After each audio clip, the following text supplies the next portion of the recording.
भक्तों, ओम नमः शिवाय, श्री शिवाय नमस्तुभ्यम, जय श्री महाकाल। जी हाँ भक्तों, क्या आपके भी घर में कोई ऐसा व्यक्ति है जिसका विवाह नहीं हो पा रहा?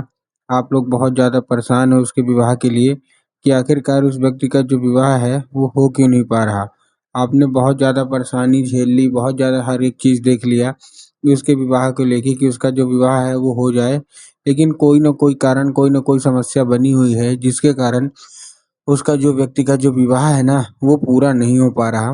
तो ऐसे में कौन-सा उपाय करें कि उसका व्यक्ति का जो कोई भी विवाह अटका हुआ है, पूरा नहीं हो पा रहा है, तो अवश्य रूप से उसका जो विवाह है वो पूरा हो जाए। आज की इस वीडियो के माध्यम से हम आपको बताने वाले हैं कि आपको करना क्या है। तो बस उपाय ध्यान से सुन के अच्छे से करिएगा ज़रूर। अगर आपने आज का ये उपाय ध्यान से सुन के अच्छे से कर लिया, तो अवश्य रूप से जो कोई भी इच्छा है, जो कोई मनोकामना है, सारी की सारी जो मनोकामना है ना, वो पूरी होगी ही होगी। और आपके घर का वो जो व्यक्ति है, जिसका भी मतलब विवाह नहीं हो पा रहा, अवश्य रूप से उसका जो विवाह है, वो भी होगा ही होगा। आपको भी पता होगा कि पूज्य गुरुदेव की जो कथा होती है ना, उसमें लाखों की भीड़ आती है। क्या आती है? लाखों की भीड़ आती है। और जब गुरुदेव की कथा में लाखों की भीड़ आती है तो वहाँ ज़्यादातर जो भक्त रहते हैं वो क्या करते हैं, पत्र के द्वारा, किसके द्वारा? पत्र के द्वारा अपनी मनोकामना गुरुदेव तक पहुँचाते हैं। तो ये 1 से डेढ़ महीना पहले की बात है, गुरुदेव की कथा चल रही थी और गुरुदेव की कथा में लाखों की भीड़ आई। अब जब गुरुदेव की कथा में लाखों की भीड़ आई तो वहाँ ज़्यादातर जो भक्त थे ना, उन्होंने क्या किया, पत्र के द्वारा अपनी मनोकामना गुरुदेव तक पहुँचाई। अब जब गुरुदेव के पास पत्र पहुँचा और गुरुदेव ने पत्र पढ़ा, तो वहाँ गुरुदेव ने देखा कि ज़्यादातर जो भक्त हैं ना, उनकी क्या है, उनकी केवल और केवल एक ही मनोकामना है। क्या मनोकामना है? कि गुरुदेव, हमारा जो मतलब किसी का मतलब लड़का है, किसी का लड़की है और उनका विवाह नहीं हो पा रहा। बोले गुरुदेव, हम लोग बहुत ज़्यादा परेशान हैं कि उनका जो विवाह है वो हो जाए, लेकिन फिर भी उनका जो विवाह है वो होने का नाम ही नहीं ले रहा। हम लोग बहुत ज़्यादा परेशान हैं, हर एक चीज़ सही चल रहा होता है, हर एक चीज़ ठीक चल रहा होता है, लेकिन फिर भी अंत में आके कुछ न कुछ ऐसा होता है जिसके कारण उन व्यक्ति का ना है ना विवाह रुक जा रहा। कृपया करके कोई उपाय बता दें ताकि उस व्यक्ति का जो विवाह है वो हो जाए।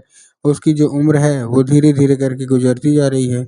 कोई 30 साल का हो गया है, कोई 35 साल का हो गया है, कोई 40 साल का हो गया है, यहाँ तक कि 45-45 साल तक के भी लोग हो गए हैं।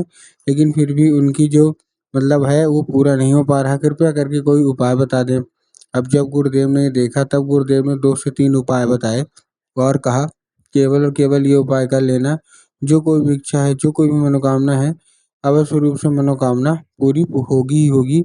और तुम्हारे उस व्यक्ति का जिसका भी विवाह नहीं हो पा रहा, अवश्य रूप से उसका जो विवाह है ना, वो भी होकर रहेगा। अब जब गुरुदेव ने ये बताया तो लोगों ने जा के इस उपाय को घर में करना शुरू कर दिया। अब जैसे ही लोगों ने जा के इस उपाय को घर में करना शुरू कर दिया, वही लोग गुरुदेव की कथा में मात्र 1 से डेढ़ महीने के बाद वापस आए। अब जब वही लोग गुरुदेव की कथा में वापस आए, तो क्या हुआ, उन्होंने फिर से एक बार गुरुदेव को पत्र लिखा। लेकिन ये वाला जो पत्र था ना, ये गुरुदेव को धन्यवाद के रूप में पत्र था कि गुरुदेव धन्य हो आपका, आपके द्वारा ये उपाय जो हमने किया है ना, उसमें हमारी सारी की सारी मनोकामना पूरी हो गई है।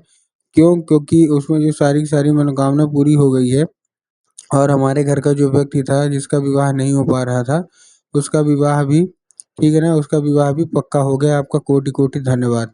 तो देखिए, अगर जो लोग भी मेरी आवाज़ सुन रहे हैं ना, अगर आपको भी जानना है कि आखिर ऐसा कौन-सा उपाय है, जिसको करने मात्र से लोगों की सारी इच्छा मनोकामना पूरी हो जाती है, तो चलिए चलते हैं हम लोग आज की इस वीडियो के माध्यम से कि आपको करना क्या है। तो बस उपाय को ध्यान से सुन के अच्छे से करिएगा ज़रूर।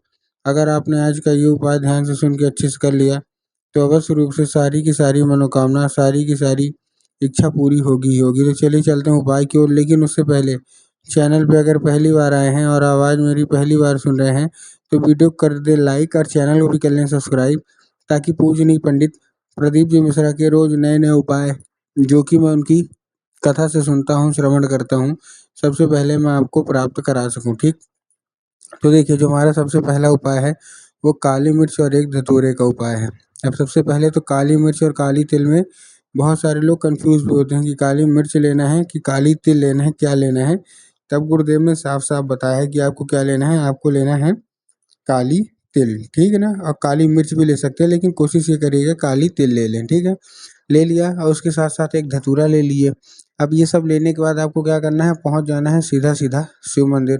अब जैसे शिव मंदिर पहुँचे आप, शिव मंदिर पहुँचने के बाद आपको दक्षिण दिशा में खड़े होना है और उत्तर की ओर अपना चेहरा कर लेना है। अब देखिए दक्षिण और उत्तर में ना बहुत सारे लोग कंफ्यूज होते हैं कि दक्षिण क्या है, उत्तर क्या है, हमको थोड़ा साफ साफ बताओ।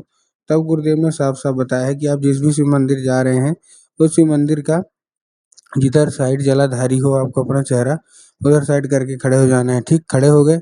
खड़े होने के बाद आपको एक नाम लेके, कौन सा, महादेव का बहुत ही सुंदर सा नाम है, श्रम्भेश्वर महादेव। तो आपको श्रम्भेश्वर महादेव का नाम लेके उन्हीं का स्मरण करके आपको चुपचाप क्या कर देना है, आपको अर्पित कर देना है बस। पूज्य गुरुदेव कहते हैं कि अगर आपने इतना कर लिया तो अवश्य रूप से जो भी इच्छा है, जो भी मनोकामना है ना, वो पूरी हो जाएगी। ठीक, ये था पहला उपाय। अब हम चलते हैं अपने दूसरे उपाय की ओर। अब देखिए जो हमारा दूसरा उपाय है, इस उपाय में आपको क्या करना है, 11 लाल फूल लेने हैं। क्या लेने हैं, 11 लाल फूल। ठीक, ले लिए 11 लाल फूल। 11 लाल फूल लेने के बाद आपको करना क्या है, जैसे आपने 11 लाल फूल लिया, 11 लाल फूल में आपको एक दो चीज़ ध्यान रखना है कि जो फूल है वो कहीं से भी कटा फटा या खंडित नहीं होना चाहिए, कहीं से भी खराब या बेकार नहीं होना चाहिए। ठीक, उसके साथ साथ आपको ध्यान रखना है कि जो हमारा है, ठीक है ना, जो फूल है वो एक किस्म का होना चाहिए। मतलब एक किस्म का मतलब अगर आप गुलाब का ले रहे हैं तो केवल केवल गुलाब का लीजिए, अगर आप गुड़हल के ले रहे हैं तो केवल केवल गुड़हल का लीजिए। ऐसा नहीं करना है कि 2 फूल गुलाब के ले लिए, 3 फूल गुड़हल के ले लिए, 4 फूल किसी और के ले लिए, ऐसा आपको बिल्कुल भी नहीं करना है। ठीक, आपने ले लिया। लेने के बाद आपको करना क्या है, जैसे आपने ले लिया ना, लेने के बाद आपको पहुंच जाना है सीधा सीधा शिव मंदिर। अब जैसे शिव मंदिर पहुंचेंगे, शिव मंदिर पहुंचने के बाद आपके दिमाग में आएगा कि जाएंगे और बाबा भोलेनाथ के ऊपर अर्पित कर देंगे, जो कि पूर्णतः गलत है। आपको बाबा भोलेनाथ के ऊपर अर्पित नहीं करना। आपको कहाँ अर्पित करना है, आपको अर्पित करना है हमारी जो माता सुख सुंदरी की जगह होती है, जिनकी जलाधारी है ना बिल्कुल बीचों बीच होती है शिवलिंग के। तो बस आपको वहाँ अर्पित कर, मतलब जलाधारी में बिल्कुल बीचों बीच उनकी जगह होती है। तो बस आपको ये कर देना है। पूज्य गुरुदेव कहते हैं कि अगर आपने ये कर दिया ना तो माता सुख सुंदरी प्रसन्न होंगी और आपको मनचाहा विवाह होगा ही होगा। ये था हमारा दूसरा उपाय। तीसरे उपाय में आपको लाल चंदन लेना है और लाल चंदन लेके पहुंच जाना है कहाँ, सीधे सीधे शिव मंदिर। अब जहाँ मैंने आपको अभी माता सुख सुंदरी की जगह बताई, अपने दाहिने हाथ की मतलब राइट हैंड की कोई भी एक उंगली से आपको क्या करना है, 3 बार बिंदी के रूप में टीका लगाना है माता सुख सुंदरी की जगह पे और उसको औषधि के रूप में मांगना है। लगाने के बाद 5 मिनट तक आप खड़े रहिए। 5 मिनट तक खड़े रहने के बाद आपको करना क्या है, वही उंगली लेके आ जाइए घर।